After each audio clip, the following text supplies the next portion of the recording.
One of the greatest obstacles to crafting health and wellness is identifying and controlling inflammation. It's at the core of all complex and chronic diseases, and it's the driving mechanism that underlies the most common symptoms that people like you struggle to overcome. Join us as we explore cutting-edge science and research to give you the information and tools you need to create the quality of life you want and deserve. And now, here is the host of Inflammation Nation, Dr. Stephen Noseworthy. Let's talk just a little bit about leaky lung to round out this, 2 or 3 episodes. We were talking about inflammation and the barrier systems. And just as a quick reminder, and if you haven't listened to the last 2, you might want to go back and catch those where we link inflammation to the impact of leaky gut as well as to leaky brain and some of the clinical ways that presents that you need to know about. So what about leaky lung? That's not really a term that you're going to find in the medical literature. In fact, you're probably not going to find the term leaky brain, although you'll see something like blood barrier, brain blood barrier permeability or something like that.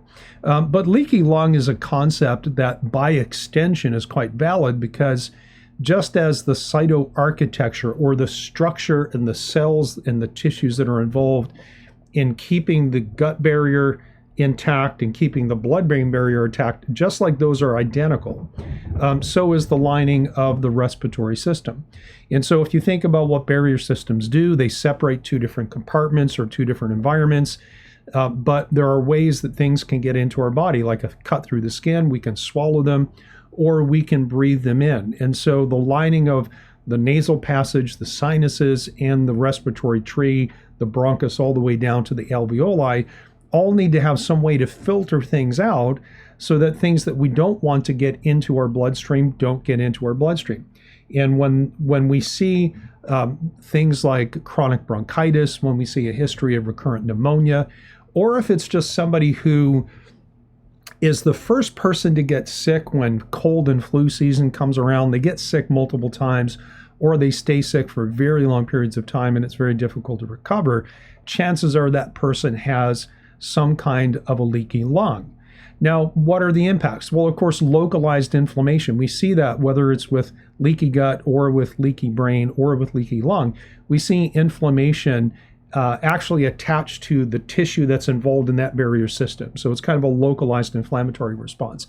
But just like with the inflammation spillover that happens with leaky gut, as well as with leaky brain, if the primary insult is an injury to the brain and then brain inflammation that moves outward into the body, we can see the same thing with the inflammatory event or the inflammatory cascade that comes from having a chronic lung issue, breakdown of the lung barrier, where the inflammatory cascade seeps out of the local lung environment and then starts to drive systemic inflammation. And we see this a lot of times where people who have not just the history of the chronic illness like we just talked about, the upper respiratory stuff, but sometimes we'll do deep nasal swabs, not looking for COVID. And at this point, probably everyone's been tested for COVID maybe once or a few times. And so we're starting to become familiar, but we've been doing these deep nasal swabs to look for other types of infections for a very long time. And so somebody might not necessarily have like the classic, I've got COPD or I've got chronic bronchitis. Maybe they just have chronic sinus issues. Or maybe they don't have any sinus pain or they don't have a runny nose, but they have a deep-seated infection and an inflammatory response that breaks down that barrier system. And a lot of times they experience these very bizarre head, face, and neck symptoms that can't be pinned on something else.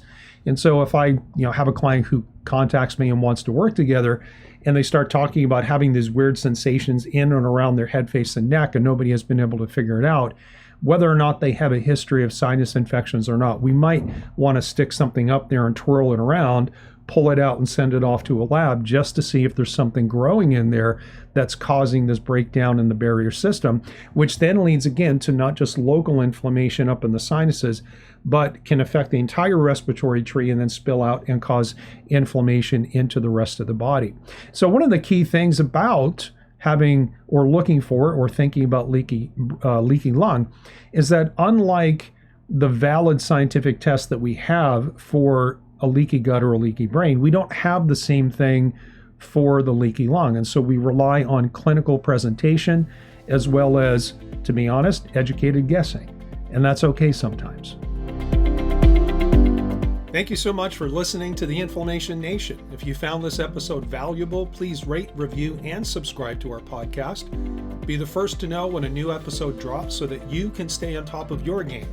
It also helps others like you find the answers they need. And why not head over to my main website, drnoseworthy.com, that's drnoseworthy.com, to explore my personalized functional medicine coaching programs, submit a question to the podcast, maybe take a quiz, or even reach out to me using the contact form that you can find there. We'll see you next time.